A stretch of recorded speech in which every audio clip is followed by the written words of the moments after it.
Welcome back to another episode of the Resellers Mindset Podcast. My name is Mike, also known as the Used Book Guy on YouTube, along with my friend and fellow full-time reseller, Johnny B.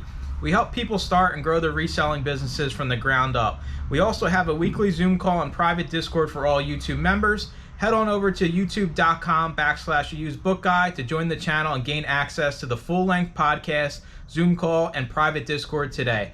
Let's get into this week's episode. What is up, everybody? Welcome into another episode of Resellers Mindset Podcast. Mike next to Johnny. Down below me, we have Jameson as well.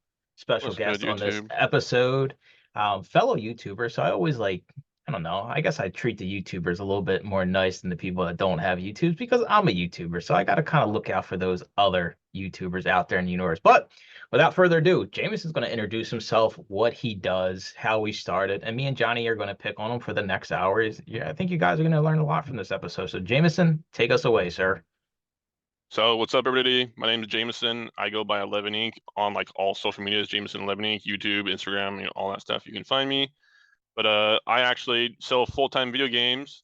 For the past 4 years, I've been selling on eBay, and as of the last 2 weeks, I've go full throttle into Amazon FBA, and I accomplished something in 7 days that fellow FBA sellers haven't done in 5 years. I have the buy box already. A lot of you probably know what that is, and it's been really crazy. I haven't had a real big payment yet, but I know it's coming, and I'm feel free to ask me whatever else you want to know. And all right, how'd you get into reselling? What was your first? Do you remember how you started? Did you watch a Absolutely. video? What was the thing that kind of said, all right, I'm gonna give this a shot? So shout out to Harry Tornado, because without you, I wouldn't be here for the most part. But this is during COVID. I used to own a moving and junk hauling business for 7 years, and when COVID happened, we were you legally couldn't go into people's houses anymore. So I was born in the house bored, and I had $5,000, and I was I watched a YouTube video, and Harry Tornado popped up, and he was going thrifting to Goodwill or something, and then he went to Walmart and bought something for let's just say 10, and looked it up, and it's worth 30. And I was oh, I have a car, I have a Walmart, I could probably do that. And then I went to a couple of Goodwills and I had no idea what I was looking for. I was looking at shirts and pants, and I had no idea. I will never sell clothing in my life, don't care.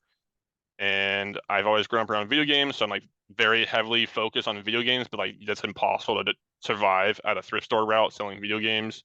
So kind of did everything in the beginning, but watched Harry Tornado's video and did some retail arbitrage, where we physically go to the store, sell it for more online.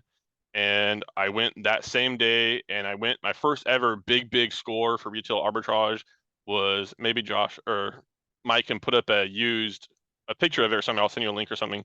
But it was a Snap Squad, little Jurassic Park toy, really like this big, and it retailed for $4.99, and it sold for $70 every hour on eBay. And I found 26 of them at the store, and I was just floored. There's no way. And so I bought them all for $5 a piece. I put one up for 40, gone. I was oh, okay. 50 gone, 60 gone, and they all sold around with fees and discounts and stuff, maybe around $60. So I turned, was that 140 into probably $1,500, $1,200 after fees and stuff. So that was when it was my aha moment, where I was this is real. There is definitely potential in this. And then while during COVID, the moving business couldn't happen. So I actually went to every local toy store, Fred Meyer, Walmart. I'm in the Pacific Northwest, Targets, and I bought I don't know if I have one down here, but that e-yo-yo ring scanner. And then just sat there and scanned everything on eBay, and oh, this sells for 10 and it sells on eBay for 30. And I didn't understand the beginning sell through. I didn't understand your actual take home profit, because you buy something for 10 and it sells it for 30. You don't actually get $30, especially if you do free shipping, which is what I was doing, because I don't know why I did that, but I still do it. But that kind of hurt me. So that first 5,000 maybe turned into maybe 9 after fees and whatnot, because I didn't understand sell through, and some of the stuff I still had until a month ago. So I'm curious. That was at what point did you decide you're not going to be an everything seller and you're just going to sell video games? Did you get tired of having crap all around the house, or was it just you wanted to try something different? So I was in the beginning, I was selling everything I can get my hands on, and except clothing. And I had my wife, not my now, my girlfriend at the time, my now wife, wanted to me to propose and buy a wedding ring and whatnot. And I had like I played competitive Yu-Gi-Oh for a really long time, so I had like a very expensive like childhood collection. And I was like, I wonder if I can sell TCG like trading cards on eBay and like buy a ring. And then I was blown away by how expensive some of the stuff was I've had forever and ever and ever. And I sold some of that stuff and ended up getting her ring. And then there was still money left over.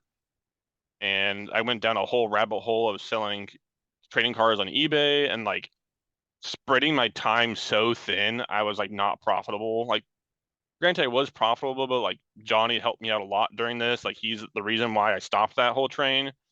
Like, I was spending so much time like chasing like 15 cents on like a trading card. Granted, like you can be very successful trading cards and selling cards online, but it just wasn't for me because I also sell used furniture. We'll get into that later on, but like my time selling a used couch is like way more valuable than selling 15 cards for $2 or something. But I think I did like everything on eBay. I started September 2020. Realistically, probably like 15 to 16 months of just like anything and everything just to build some kind of capital and like recoup my initial 5,000 best I can.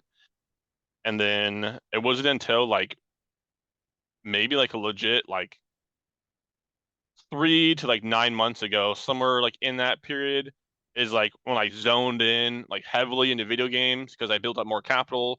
So now I would buy. I did really really good buying stuff locally around like 30% price trading.com value. So if something is worth a whole collection's worth 2,000, I'd probably pay like $600 because on average the low end stuff is worthless, but the high end stuff kind of balances you out more or less. And I did that whilst selling and getting free couches that also like skyrocketed my capital to start buying more and more and more and more.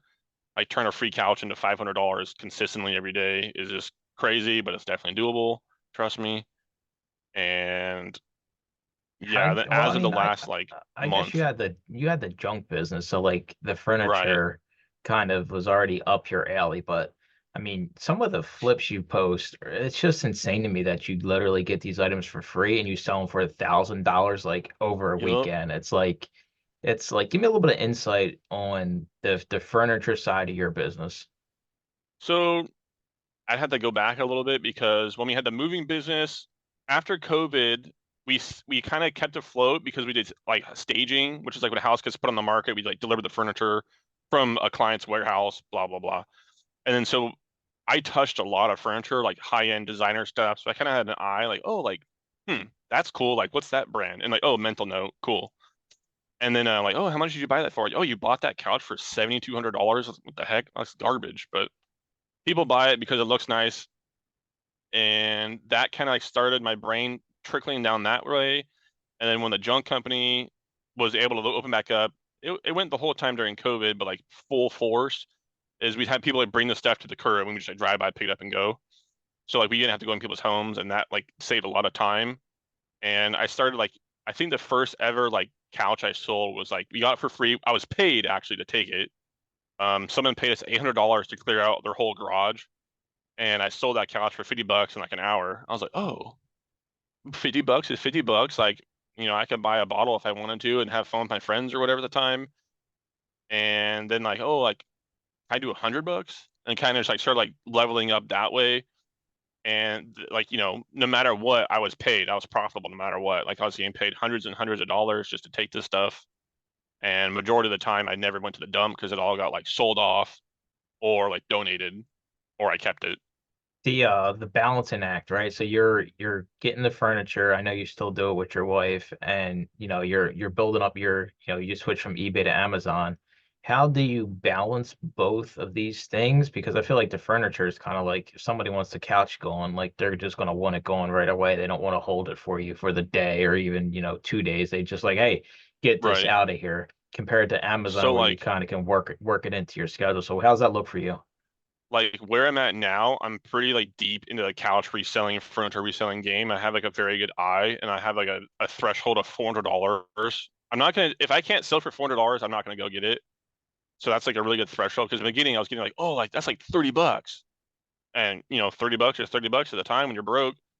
But now I have a threshold, and now So I sell used furniture, like especially like couches and seating ware and stuff like that. My wife, if you guys want to see what we sell, her Instagram is miles_mercantile and mine's miles.furniture. And you can see what we're selling. And like she specializes in now in like high-end curated antiques, like primitive rustic farmhouse type stuff. And like, we're buying stuff for $100, selling it for $2,100 and stuff like that consistently, just because we have a good eye. We built up a social media following. Do you clean all the furniture? Couches, yes. Depending, like in the beginning, if I'd go get a free couch in a heartbeat because I know I can clean it and I could like sell it. But now if I can buy a couch for $200, $300, $400 and sell it for $800, $900, $1,000, already clean, like I'm gonna go get that one. And now my best friend, my roommate, Billy, he also started selling furniture too. And his first month, he profited $4,600 just basically like copying what I did. I was like, hey, like you go get that. And then that was his take home after I took my percent off the top from like helping him, like my knowledge basically he paid for. And now like if there's a good couch, like he'll go get it and we'll just like I'll take a percent of it or whatever. And like I don't have to go get it anymore really. Unless it's like really good, then like okay, yeah, we'll go get it together. But So it's been pretty what good. what would make a good couch? Because when I think of couches, most of them are leather these days or cloth or whatever. So what is a high-end luxury couch? Does it have a different texture to it? Is it made out of super rare? Brand It's all just brand. That's it. Is there majority. like But where are the tags at on the couch? Underneath the cushions or on the bottom or what? on the very bottom, like on that like black like felt underneath that black mesh, hiding like the springs and innards underneath it, or like underneath the cushions on like the actual seating part. Yeah, but like Johnny brings up a good point. Like I highly doubt they show that in the photo. Yeah. Nope. But I can show you guys kind of like a live example if I get a little Because bit. I But like can't tell you the difference between $100 couch and $1,000 couch by just looking at it and without flipping the thing over and doing some Google. right. Yeah, like and I'll then you're see if I like can asking them what the send. brand is. You're like, dude, it's a free couch. Why are you asking me what the Right. brand is? It's I mean, I guess like you said though, you've been around furniture, so you kind of Right. have the eye. When you see something, you know it's gonna. And I've seen some of the pieces you and the wife sell on Instagram, and you could tell like probably even if I seen those, I'd be like, damn, that's probably worth some money. Yeah. So like to stay on the theme of couches, like Google image is your freaking best friend. Like there's been a lot of stuff. I was like, oh, like that looks cool, but like, is it what I think it is? And like, let's say I find it on Facebook and I'll screenshot it, put it in a Google image search, and then it'll pop up all those results and like, no, no, oh, there it is. Oh, that's by West Elm. Like that's a retail of $4,000 couch, and they want $30. I'm gonna go get it. And then so like yeah, what makes a high-end couch is brand. Typically they like actually use wood or like walnut or some type of higher end wood and like higher end fabrics, and it's generally more heavy.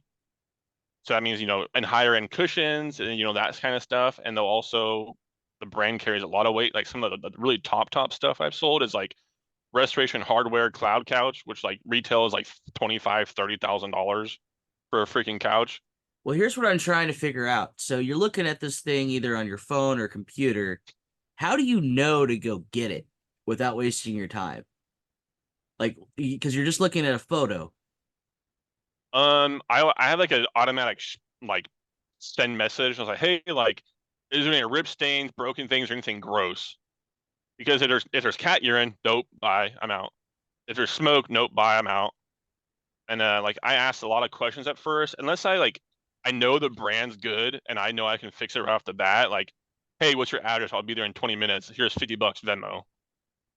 Even though it's free, but like there's a lot of competition near me, and I'll pay out, and especially if I know I can make my money. So the worst case scenario, you end up with, I don't know, a couple $100 couch that was free on a bad day Right. or bad pickup, I guess. And like worst case scenario, if I can't like, I think this week I posted for free like 3 couches that took like they didn't sell in 30 days, so they go up for free. Like I just want that they're gone. Like they've used up their time, they used up their space, so like out with the old and in with the new. And you just post them on Facebook for free and like gone. Like 2 hours later, all of it was gone. Free has a lot of weight. I've done that before Absolutely. free and it's gone within hours. whatever it is. That's Yep. so true. It's basically he's offloading his duds to another furniture seller. Yeah, actually, was it yesterday? Another couch seller that I physically personally bought off of before and made money off of. He's like, "Hey man, like I want this one. Like, can I have it?" I was like, "Yeah, dude, come get it. You know where I'm at." He's like, "Cool, be there in 10." And my buddy Billy was already there working at the storage unit because he physically cleans the couches, vacuums them, and I just take a percent. And so he met up with him and he took his couch and was like, "Hey man, I couldn't sell it for $200 in a month, so like, good luck." Hmm. So Now time to get into the juicy stuff. I love eBay to Amazon converts. It's like one of my things. I don't know. I love people that ditch the eBay life and get on the Amazon train. So, um, it's so real. what do you like? Give me the insight because Johnny's kind of the same way now as he's transitioning to basically almost all Amazon. He still pumps out his eBay listings, but not like he used to. One a Like, day. give me the Six a Oh, okay. were you like were you hesitant? Were you like worried like oh you're worrying about getting banned on Amazon? Like all the traditional things you hear from like an eBay seller that's never done Amazon is oh I'm going to get banned right away. The fees are high. Like what was your take taking the jump from eBay to Amazon? I have some very successful friends that do this full time, and they're in like multiple 7 to 8 figure realm. And if they can do it, I can do it. Mm. Copy and paste what they're doing and rinse and repeat. Like the thought, I've had a couple of screenshots where I woke up and it's like your account's at risk of deactivation. I'm like, oh no, like panic mode. But it's like high pricing error, like no impact, whatever, whatever. I was like, when I first saw that, I never experienced that. I was like, oh my god. I sent it to Johnny. I sent it to everyone else. Like, am I dead? Like, is that it? It's like, nah, it means nothing. Like, keep Game going. I was like, over, oh, okay. man. Game over. Nah. Yeah, yeah, yeah. Respawn in 5. Yeah. But I've never had any like weird or like I'm never scared. Like the only way to, in my mind, to learn is to try it. If I don't try it, I'll never know. So might as well try, find out. Yeah. So so people are going to say that the fees are higher on Amazon, so why wouldn't you just sell it on Facts. eBay instead? You're selling video games, they're collectible. eBay's a collectible platform now, so give me your 2 cents behind you're going to a platform where the fees are higher and you're leaving a platform that kind of focuses on collectibles and the retro, SNES games that you're selling and the retro games you're selling. So like my big like I plan to do Amazon FBA since I started eBay. Like that was from the start, from the get go. Like that's my goal. Is I want to get to exactly where I am now when I started.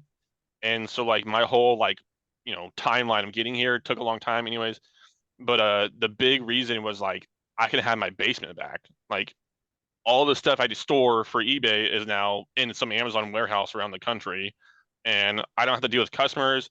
I don't have to deal with shipping. I just get paid. So like that was a big benefit. I mean, that's just it sums up Amazon and the difference between Amazon and eBay. Like, hit a little bit more on the price difference between Okay. eBay and Amazon because I know I don't have to buy boxing video games. You heard Jameson talk about it. He got it already within a week. I just when I started my account, like he said, you can't sell video games if you rely on thrift stores because they don't exist in thrift stores anymore, and if they do, they're ridiculously priced. Yeah, So it's you're paying like $9 for a $3 game or something. yeah, yeah. So I Yeah. never got the buy box. So like video games kind of been an afterthought to me, but I know for a fact there is a huge price difference between Amazon and eBay for these video games. So dive into that a little bit. So I can kind of go from the high down. So on Amazon, I've only been selling on Amazon for video game wise, I think like 3 weeks now, probably, if that sounds about right, Johnny, since we came back. But like there's the renewed program, which is like you're authorized by Nintendo, Sony, PlayStation, whatever these brands are, to refurbish and rehab and restore their products and sell them underneath their brand on Amazon for an insane premium. But in order to get that, it's like $50,000 ungating fee per brand with an invoice of that product. So then back down to where majority of the rest of the world's at, like where I'm at and a couple of my friends are.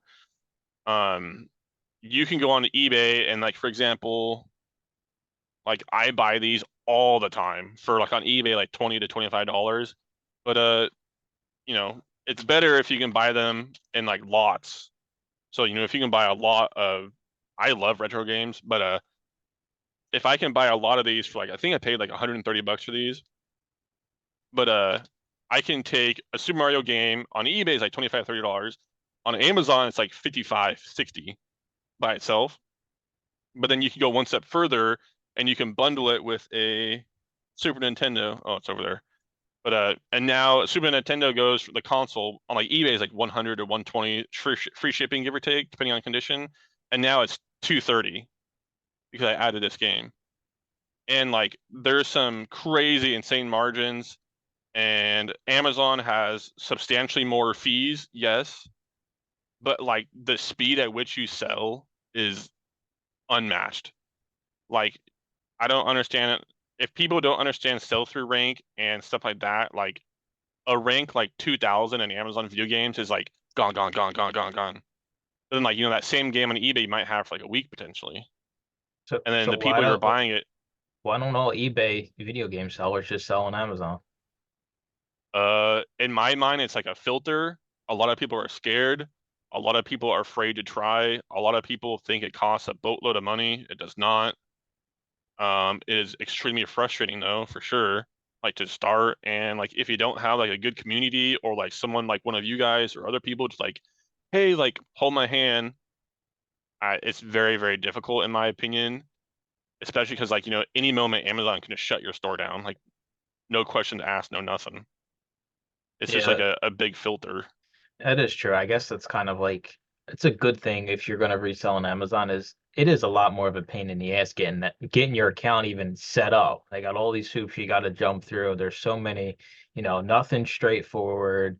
Seller support sucks. I mean, eBay seller support sucks too, but eBay's kind of the Wild West. You kind of can do whatever you want, right? Yeah. You can list a Pokemon game on eBay, but you go to Amazon, you need to get ungated in Pokemon to sell the Pokemon game. So it's like the extra barriers of entry are only beneficial to you, the person that's taken the steps to get past them. And that goes for anything. It's not even just video games. Any kind of name brand that's gated on Amazon, people get frustrated like, oh, I can't sell Disney. I can't sell Nike. I can't sell Nintendo. I'm like, well, get ungated then you can. How many people are not going to get ungated? Boom. That's an instant, like it's cheat coded. You literally are passing people by on the side of the road because you're doing these little things. And like you said, it's not crazy stuff you got to do. You just got to know what you're doing. And there's tons of communities out there to get the information. I think for me, like the largest like filter is like eBay, like any Joe Schmo can wake up on the side of the road and send in to sell something on eBay, like no problem. Amazon, you need like a real business registered to your state. You have to be, you can't be like a Joe Schmo, you have to be like a real physical entity. And like you have to pass like their visual exam, your driver's license exam, like all that kind of stuff. There's like way more extra filters to prevent scam, to prevent fraud on Amazon, because like there's insane power on Amazon and selling speed. Like if you were to make like a fake ad or something and promote some scam product, and then they're liable. So like eBay, like you can sell a fake. Like I have next to me, I have a bunch of fake games that I keep on me just to compare to. Like some Joe Schmo can sell this on eBay, like, oh, it's real, but you don't know the difference. And then like someone buys it, like, oh, buy blocked, and you delete your account, whatever. But Amazon is not like that. So coming from eBay to Amazon, how much of the work ethic from eBay has transferred over to Amazon for you? Like the mentality to refine systems and get everything done the same day kind of deal. I think it's like notched up. Like the quality I want to send in like is way superior than what eBay would get. Because in order to get the buy box on Amazon, you have to have a very good condition game, which is basically like brand new out of the wrapper, essentially. And like in order to do that, you have to buy replacement cases and like all that kind of stuff. And like there's just so many more extra things you need to do to like please the lords of Amazon. Yeah. And like eBay, like you can sell like a broken console, you know. I mean, yeah, this one's broken in the back. Hmm. I can sell it. It works. I can sell that on eBay all day long for probably $100 or whatever. But like Amazon, like no way. That's the thing too. Like I was putting things aside that I thought I could not send into Amazon just because of quality difference. And I ended up having a couple conversations, Mike included over here, It's like, no, dude, send that in. Amazon don't care. I'm like, okay then. With electronics, I think it's a little bit different because everything has to be in working order. Um, Right. Cover creasing, spine slanting, no dust jackets, all good to send in. Yeah, yeah. Yeah, like Amazon, like if you were to send in, like, there's a game next to me, Lego Star Wars, but like it's missing the cover art. Like, no, like that's just a no because like if you were if you're the grandma buying it for your grandkid, like here's your blank game, son, or whatever. Like, doesn't hit as good as like here's Lego Star Wars. Yeah, like my book missing a dust jacket. I mean, it's like, oh, but a lot of the photos of books on Amazon, honestly, a lot of them don't have dust jackets. I've seen them, or they have the Photoshop, not really anything to do with the book image. So I get why Amazon has let down, well, made it less gray that you can do so now. But it's interesting after doing a bajillion listings, or it seems like a bajillion listings. It's I think the consumer just wants quote unquote legitimate reading copies. They don't come there to collect. Yeah, That's yeah, what they may go to eBay for. If they wanted an exact 100%. copy or ultra rare edition, one of 5,000 kind of deals. I don't think that's Yeah. done over at Amazon. Let's see, here's Do one. you feel a certain way when considering you're selling the same games now for $60 that you're selling on eBay for $30? Do you feel like a greedy reseller scalper now that you're getting double the price? I feel like I made it. I There hit you my go. goals. Like I I wanted to do this and I did it. Like yell at me all you want. Like if you could increase your like end sell through or end sell number double by doing something else, why aren't you? Yeah, but you know Amazon has the stigma around it, right? Like Amazon's the root of all evil in the universe. I mean, eBay can be rude too. Like I've been screwed over by eBay. I've made some bad things that happen, whatever. But like having like your space back to me for what my purpose is like such a benefit. My time, dude. My time was my big one. And just the time difference considering like how long would it take you to list a box of video games for Amazon versus eBay? Like with that time alone, I feel like I understand people are scared of trying something different, but the power of Amazon, it might not be around forever, but it's here now. We'll cross that bridge if it gets there. And that's why I always try to tell everybody, just give it a shot. I mean, it could change your life overnight. Yeah, Yeah. not quite overnight, but over like a couple of weeks. But yeah, for sure. Yeah, yeah. Well, back in my day when we signed up for Amazon, they would say, "Okay, have Here's fun." your You can. check. You It don't have to used sell to be like anything. the Wild West back in my Uh, day, but now you gotta have video chats with Jeff Bezos. You gotta verify who you are. You're not a hologram and all that stuff. But yeah, it is a little bit longer of a process. But like you said, it kind of weeds out the bad players. I think this Informed Consumers Act that everybody's pissed off about. I'm all for it. If you're a legitimate business, all you got to do is click a few buttons, get a little postcard sent to you, put a few numbers in, boom, you're verified. And what happens here, you get all these people that buy these Amazon accounts, live in other countries or doing shady things, they go bye-bye. So things like this, I mean, the more barriers to entry, and maybe it's crappy of me to say this since I've been on Amazon, I'm ungated in, 90% of items I've never even sold in brands because I've been around for so long, but I honestly think the harder it is, even if you're starting today, the better off you're going to be if you just get through it to begin with. exactly. Like one of like my big hurdles and like things with Amazon was like understanding, like getting my physical space back and like saving the time from like having to like next to me, like right here is like a what is this? I don't know, like a 24 by 24 those like cube photo light booths. And like previously I'd have to like, open the game, take the disc out, take the manual out, set it all down, picture, close it up, show all the flaws, whatever. And now it's just like beep. I'm, assuming that prior I went and did the work, made sure everything's good, the case is clean, all that kind of stuff. So So tell us about your first box. What experience was that for you? Because like everybody, first box with you or like first box with games? your first box ever for Amazon. I don't know if I was your first box. Yeah, you were. So I popped your box cherry. Okay. Yeah, you hopped in my box, dude. Oh, we're gonna get No, How long did it take but you? um, I'd like Johnny like helped me like once he showed me how to do like one or two. I was like, oh yeah, I'm good. And then like I call him back when like I'm done, and maybe like realistically probably like an hour because when I started, for free, there was like 40,000 free books, and at that time I had my moving company, so I had box trucks. So I went down in a 16-foot box truck, filled it up for free, came back, unloaded like I don't know 200, 300 boxes like U-Haul smalls in my driveway. My wife's like, "What are you doing?" I was like, "I'm gonna be rich," and I thought like every book you scan was good. So, oh yeah, I'll take everything. I'll take as much as I can, and that's not the case. But surprisingly, like that, I scanned the whole thing. My success rate was like 42%. It was actually pretty freaking good considering. But he was like it was like a ex-librarian's like private hoard basically. And so I had that ring scanner and I downloaded it. I'm pretty sure like I think at that time is when I found Mike. I found like your how to use Scoutly or what a Scout IQ or something. And I was like, oh, cool. And started scanning all that stuff in with Johnny's help.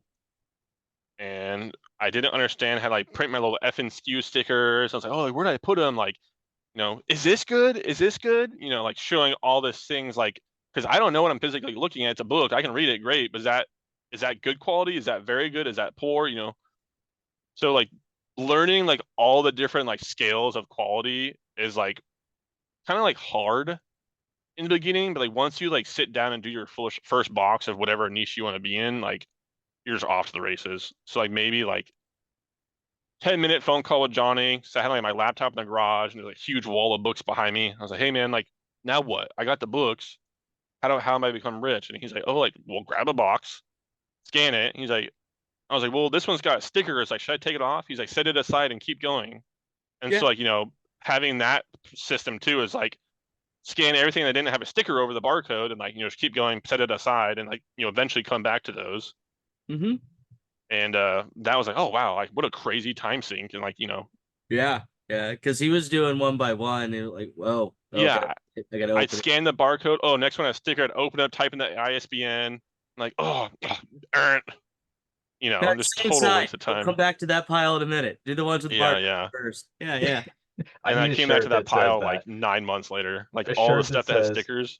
a shirt that says "I got the books. How do I become rich now?" Yeah, yeah. Shit. Put books in box. Wait for your check. That's all I do. It's magic. You wave your wand. Yeah. Abracadabra. And Because Put books in box. I think I opened my Amazon account. I immediately joined the the $40 pro seller, because you basically need to. And I think that was like February 2023. So like a little bit over a year and a half by now, almost. And I sent in my first shipment with Johnny's help, and I was like, oh, like $600 profit, man, I'm killing it. That doesn't like granted I knew it's not like $600 instantly wire transfer, and it's like maybe $100 wire transfer in like 7 months because like storage fees, shipping, Amazon fees, blah blah blah blah blah. Like I didn't understand that. I didn't care. I just wanted my store to have the pro account level of $40 a month and having like trickle sales of like I'm active, because eventually I'll get to the point where I'll ungate all video game brands and like just pour gasoline on my fire. And that's exactly where I'm at right now. Is I set a goal to maintain my Amazon store, to have like good health score, and like because in my mind I thought like the older your store, like maybe I got ungated easily. Like I got ungated in Lego for sending it an invoice for Transformers. So maybe because I had an old account, I have no idea. Probably. I think there is something to say about the older accounts. You do have more leeway, I think. So, I mean, listen, you got to get some kind of benefit for being around forever. That's how I look at it. They got to give us some kind of juice here. So I'm Exactly. curious here when it comes to video games, and maybe somebody's thinking about getting into video games. Give us some tips and tricks if somebody's brand new to selling video games, or maybe they want to start selling video games on Amazon. Sell clothes. No, just kidding. Oh, Uh, to sell video games on Amazon, like you honestly you need to get ungated in like the major brands, so like Nintendo, Sony. PlayStation is very weird because there's PlayStation with capital P, capital S. There's PlayStation with lowercase, and there's PlayStation with just a capital S. It's very weird. You have to get ungated in all of them. Your main ones is basically Nintendo, Sony, Xbox, Microsoft, and all that kind of stuff. And then once you get more and more deeper into it, you're like, oh, like here's one. Like this is a pretty crazy game. Like you need to get like Konami ungated because this, granted, this is an Xbox game, but on Amazon this is branded under Konami's listing. So like just because you can sell Xbox, you can't sell Konami. And like that was like when I first did my first shipment of video games, I scanned my entire eBay store. Well, maybe not really, maybe like 2 or 3 boxes next to me. And like whatever I could sell immediately, like I put it into the tote. Whatever I couldn't sell into another tote, like I'll come back to you. And then sent in all the stuff I could sell in and just get out of the house. And like, tote by tote by tote, I now have, originally I had 13 racks of listed eBay inventory, and now I have, I think 5. All right, And I'm not quite done. we're gonna deal out the free sauce here. It's really not anything special, but people, when you hear somebody, oh, I need to get ungated in something, everybody thinks you got to spend $1 million. Personally, I'm ungated in Nintendo and Pokemon because I'm already ungated in the other ones because my account's been around for a while, but I was gated in Nintendo. They're pretty protective of all of their IP stuff, and I know Nintendo items hold value over the years, much better than the other publishers. So give me some sauce on how to get ungated in video games. And if you remember how much you paid, I know I only paid $50 to get Nintendo. I got amiibos, 10 new amiibos that got me ungated for Nintendo. From So where? iNet Video. Yeah. So yeah, give me some insight how you got ungated. Did it cost you an arm and a leg? Is it feasible for somebody that doesn't have $5,000 to start? like full disclosure, like I made an entire video on my YouTube channel, Jameson Lebanon, of exactly what I bought, exactly where I bought it from, what these brands got me. And I think my all-in was like 984. And that I'd like opened the gates to every major video game brand I needed. There you go. And the link for that will be down pinned in the comments. So you don't know how to get ungated in video games. He's already got a video for you. I didn't even know about the video, and I'm subscribed to the channel. So I guess I'm a bad subscriber. I apologize. All right, I'll admit when I'm wrong. I'm wrong. I make vlog content. I record basically what I'm looking at. I don't know how to edit. I'll never learn how to edit. So if that's your thing, great. If not, great. You do you. I pay an editor, so I mean I can edit a little bit, but I'm not up there. So yeah, it's more accessible, I think, than people actually realize. I think that goes for selling on Amazon overall, but even like video games, you'd be amazed the value of some of these Nintendo games, some of these Pokemon games on Amazon. And everybody's gonna say, well, Jameson, what about the returns? Well, Jameson's only been in here a few weeks selling his video games on Amazon, but price of business. it's you're gonna have 5% return rate probably. I'm a little bit under 4%. I looked today for the past 30 days. So it's the cost of doing business. And like he said, there's plenty of people out there that are crushing it doing just video games. There's plenty of, large YouTube channels. We had Jack on, a few months ago doing it by himself, 7 figures. What's your goals for this year for your Amazon business? Like, do you have a sales goal or like an inventory goal, or like so you're in the same boat as me then, getting a house? Yeah. Like right now I'm in the Pacific Northwest.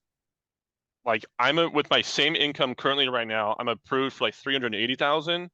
But if we take that same income and move it to Florida, entirely other coast, it's like 490. Yeah, for And sure. like the difference from like a clunker project house here for 380 versus like brand new custom build with the pool there, plus like there's a bunch of other benefits and stuff that I can go into later or whatever. But yeah, the goal is to buy a house like purely off of like, from scratch, on like something that like I was told I could never do. And that I was told by a close family friend relative that there's no money in online. You can never make money online.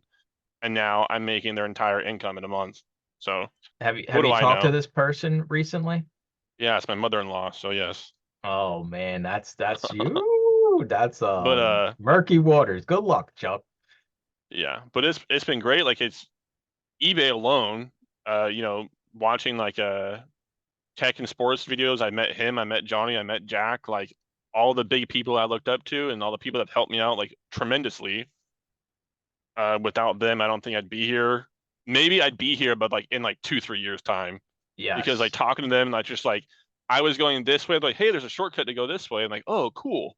Yes. I always tell everybody, like, I can put as much information out there, but at the end of the day, Jameson, you're the one that took the action on it, right? You decided to get ungated. You could have a million videos on how to do a million different things, but if you just watch them and never do it, who cares? You never amount to Yeah. anything. So like, yeah, it's cool to be like, hey, you get shortcuts from other people. And it's not even like you're cheating because everybody has access to these people, right? Jack, Tech, they're all on every social media platform. You just message these guys and be like, hey, here's what I got going on. You're going to get a straight up response. It's not like anybody here is trying to like, I don't know, trying to ruin somebody before they start. So you just took advantage of the resources you have around you. Yep. I didn't pay for no course. I learned on my own dime because I didn't know any resellers besides like Harry Tornado when I started. And like I talked to him a little bit too. So Josh, if you ever watched this, hello, thank you very much. But I had no one when I started for like a year and a half. I was just like in my, in my garage at the time with like racks of inventory I bought. And like I was like, dang, like it'd be cool if I could like, 'cause I love talking about this stuff. I love showing people like, hey, like I can buy this for 5, sell it for 20. I just made $10 profit out of thin air because it went from this hand to this hand. Like, how cool is that? Like, oh, you're a liar, you're a scammer, you're a scalper. It's like, what? Okay, then go work at Starbucks for 2 hours and make the same amount of money. Like, I don't care. There's just like a bunch of ways you can make money. At the end of the day, we all have the same 24 hours a day. Depends on how you use it, And the best quote I've ever heard is from my mom, and it's, "You're the creator of your own life. Create the life you want to live." And I definitely believe in that. If you want to be sad, be sad. If you want to be successful, think it, manifest it. That stuff's really real. Like, before my wife and I met, she wanted to own a white Jeep, and date a guy with blonde hair and blue eyes. When we first met, I had a white Jeep, and I still have blonde hair and blue eyes, as far as I know. And like a bunch of other crazy things that like she manifested and like I manifested, like are all intertwining now. And it's just like dang, like we did it. That's pretty inspiring, man. Like I think your mom hit it right on the head. You're not subject to anything you don't want to do or anything, you don't want to be. You kind of choose your destiny in this. And sure, there's a lot of people that rather just roll over and be like, oh, Jameson, video games, you're unemployed, like you're a loser. Like we all deal with it as resellers, even no matter how successful we get, right? We could literally show up in a Lamborghini to Thanksgiving and they're like, what's up, unemployed Mike guy, right? Yeah, yeah, Like yeah. I'm just like to each You their get your own. GED yet or what? No, Yeah, yeah. I'm still in middle school somewhere. I'm like, what Adam Sandler movie was that? Where he went back to school? Little Nicky? No, no, no, no. No, I have no idea. Come on, it's gonna Before my time, kid. everybody's gonna comment and make fun of me now that I can't figure out the Adam Sandler movie. Billy Madison? Pretty sure that was it. No, Yes. like Jaws? No, Mm, I ain't it. Yeah, Uh, yeah. Here we. So you got a collection. You collect video games as well. You a come little bit. across the video game you don't have in your collection. It sells for $300 on Amazon. Are you keeping it or are you selling it? I don't have it. I'm keeping it. That's not a good reseller answer we were looking for. I mean, my life, I don't care. See, Like you this got game right yourself. here is like $2,500. It's Earthbound big box is like $2,500.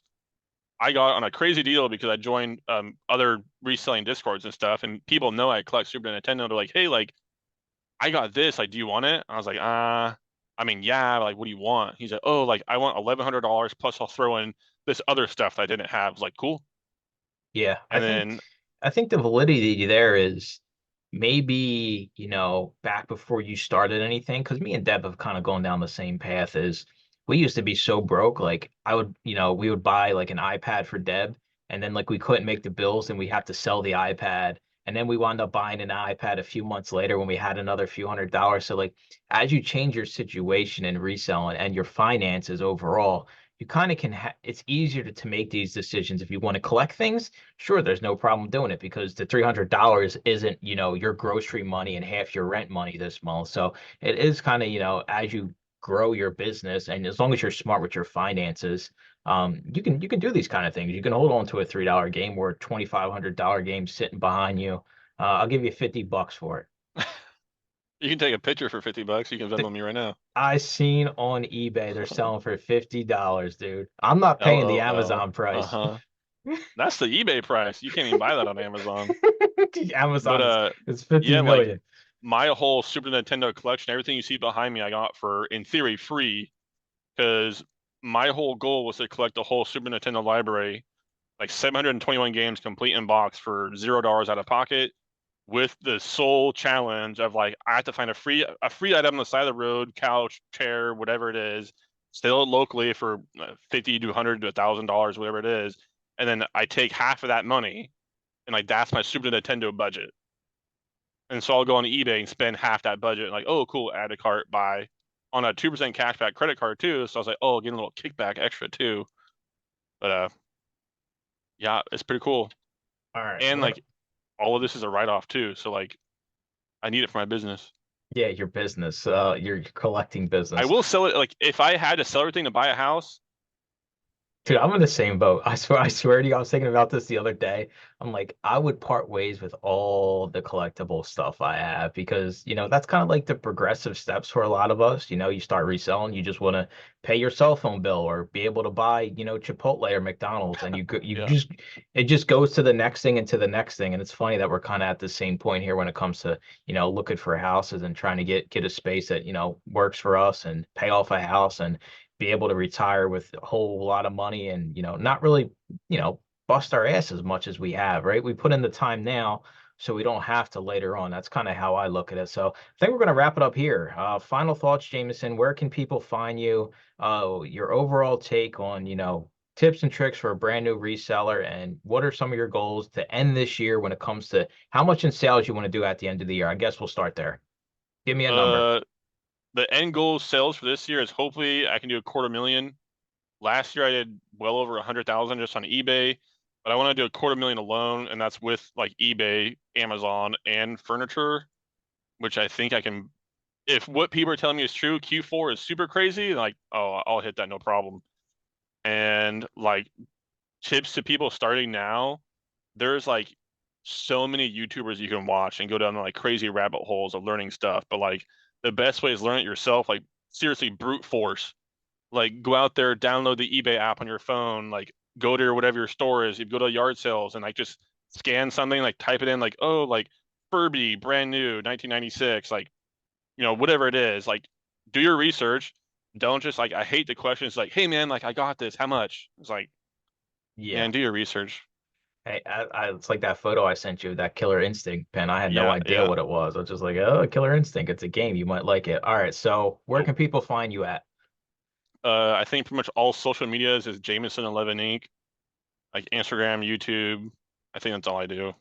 Is if I wanted to start selling video games today on Amazon, is there still plenty of room for a new person to start selling video Yes. games and make a whole lot of money? Yes. To sell video games, in my opinion, you need a lot of capital because there's a massive there's a like, huge pool of people competing. But like that pool is dwindling with all the new filters that come through, new rules, new whatever. And like one of the really big sellers that we all talk to, he's like, if you can survive the storm, you're doing great. So like if you can just stay afloat when everyone else sinks, like all the prices go back up, then you can capitalize on the loss in the gains and all that kind of stuff. But definitely, you can definitely do it. All right, Jameson, we appreciate you hanging out with us. We'll probably check in on you in a year. We got to start making our rounds again, Johnny, going back to people we interview just to see how they're doing. And yeah, look forward to seeing what you do this year with the YouTube. You've been uploading more lately, so I'm excited for that. I'm excited to see the couch flips over on Instagram every single day. You and the wife are crushing that game. It's ridiculous, some of the flips you guys get. And yeah, we'll talk to you in a year, man. We appreciate you hanging out. I'll be in my house in a year, I promise. Hopefully, me too. Everybody have a good one. We'll talk to you in next week's episode. Thanks for listening to another episode of the Resellers Mindset Podcast. Today's full episode and all previous episodes are available to all YouTube members, along with the weekly Zoom call and private Discord. head on over to youtube.com/The Used Book Guy and consider joining for as little as $2.99 a month.